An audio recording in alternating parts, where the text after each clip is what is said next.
अक्सर लोग विदेश में जाकर पैसा कमाना चाहते हैं, लेकिन कहीं ना कहीं जो एजेंटों के जाल में फंस जाते हैं। आपको बता दूं, ऐसे ही कैथल के जो एक युवक है वो एजेंट के जाल में फंसा और कनाडा जाने की चाह वह रखता था और कलकत्ता में उसे बंधक बना दिया गया। कैथल पुलिस ने उसको रिहा करवाया, लेकिन इसके अलावा जो अन्य जो नेपाल है, नेपाल के भी ऐसे ही 8 व्यक्तियों को भी कैथल पुलिस ने बंधकों से मुक्त करवाया है। आपको बता दूं, इस वक्त की बड़ी खबर आपको बता रहा हूं। लगातार जो एजेंट है विदेश भेजने के नाम पर यह धंधा करते हैं, लेकिन कहीं ना कहीं कलकत्ता में जाकर ऐसे जो युवा हैं, युवती हैं, उनको वहां पर बंधक बना कर रख लेते हैं। आपको पूरे विस्तार से इस मामले की जानकारी बता दूं। आप जो स्क्रीन के माध्यम से देख रहे हैं, एक तरफ तो ये आरोपी हैं जो कलकत्ता से पकड़े गए हैं, तो वहीं दूसरी तरफ उसके साथ ही जो स्क्रीन है, जो नेपाली जो युवक हैं, इनको मुक्त करवाया गया है। आपको पूरे विस्तार से इस मामले के बारे में बता दूं। यह एफआईआर कैथल में 4 नवंबर को इस साल दर्ज करवाई गई थी, जिसमें शिकायतकर्ता थे बाकल गांव के अमृतपाल ने कैथल पुलिस को जो शिकायत में दी थी कि उसका जो भाई है विक्रम, वो कनाडा जाना चाहता था, लेकिन कहीं ना कहीं एजेंट के थ्रू वह माया जाल में फंस गया और जो आरोपियों ने उसे कलकत्ता में उसके भाई को विक्रम को बंधक बना दिया। वहाँ पर लगातार उससे पैसों की डिमांड की जाने लगी। 13 लाख रुपए की डिमांड की गई थी।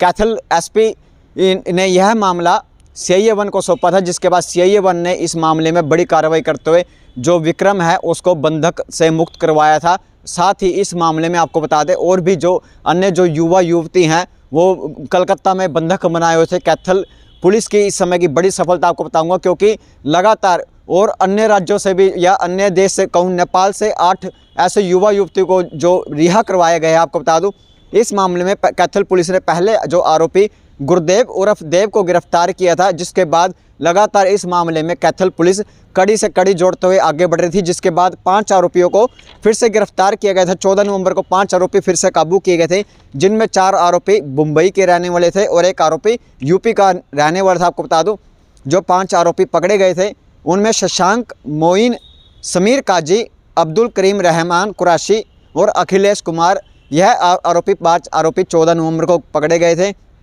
जिसके बाद अब एक बार फिर कैथल पुलिस ने ऐसे ही लगातार, आपको बता दूं, इस ग्रोह को पकड़ने में लगातार और भी कामयाबी हासिल किया। एक बार फिर अब कैथल पुलिस ने इसी मामले में 8 आरोपियों को फिर से गिरफ्तार किया गया है। कलकत्ता से सभी ये आरोपी गिरफ्तार किए गए हैं। आपको बता दूं, इनमें 5 आरोपी करनाल के ही हैं, जो करनाल के ही आरोपी हैं जो इस गिरोह में शामिल थे। आपको बता दूं, इसके अलावा 1 आरोपी यूपी का और 2 आरोपी कलकत्ता के हैं। यानी जो 8 आरोपी पकड़े गए हैं उनमें आरोपी प्रवीण उपाध्याय, मोहम्मद हुसैन, अनिल, रवि कुमार, प्रिंस, पंकज उर्फ राका, मोहित कुमार और संजीव कुमार, अब ये 8 आरोपी गिरफ्तार किए गए हैं। आपको बता दूं, इस मामले में 8 आरोपी ये पकड़े गए हैं और 14 नवंबर को 5 आरोपी पकड़े गए थे और उससे पहले आरोपी गुरदेव उर्फ देव गिरफ्तार किया गया था। हालांकि इस मामले में 1 आरोपी और है केजरीवाल, जो मास्टरमाइंड है, वो फिलहाल पुलिस की गिरफ्त से फरार चल रहा है।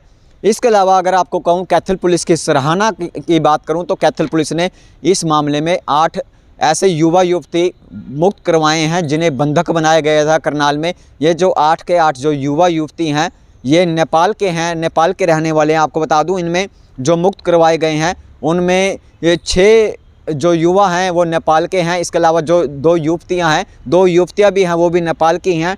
जो मुक्त करवाए गए हैं उनमें आपको बता दूँ, उसमें सीता नेपाली, क्रिस्टी श्रेष्ठ, सुभाष कुमार, पवन कुमार, सुरेश बूढ़ा मगर, प्रकाश बूढ़ा मगर, श्री गुरुंग और बर कुमार बूढ़ा, यानी ये जो 8 जो युवा युवती हैं इनको ये नेपाल के रहने वाले हैं, जिन्हें कलकत्ता बंधक बनाया गया था। ये जो सभी जो युवा युवती हैं ये अमेरिका जाना चाहते थे, US से जाना चाहते थे, लेकिन इनको भी कलकत्ता में जाकर बंधक बना दिया गया। इनके ऊपर कहीं ना कहीं इनके साथ मारपीट की गई और इनके घर वालों से पैसे की डिमांड की जाती थी। कई लाख रुपए इनके घर से मंगाए गए। जो कैथल एसपी ने पत्रकारों से बातचीत में जानकारी दी कि ये जो युवा युवती हैं अभी तक इनके परिवार वालों से करीब डॉलर की बात करें तो करीब इंडिया के मुताबिक मानने जाए तो 1 करोड़ रुपए की राशि अभी तक मंगवाई जा चुकी है। तो इस वक्त की बड़ी खबर आपको बता दूँ, जो ये गिरोह था ये पूरे इंडिया में इनके सभी राज्यों में इनका सरगना जो गिरोह है पूरी तरह से इंडिया में पूरे तार इनके फैले हुए थे और जो लगातार जो विदेशों में भी भेजने के नाम पर कलकत्ता में बंधक बना के रखते थे और परिवार वालों से पैसा ऐंठते थे।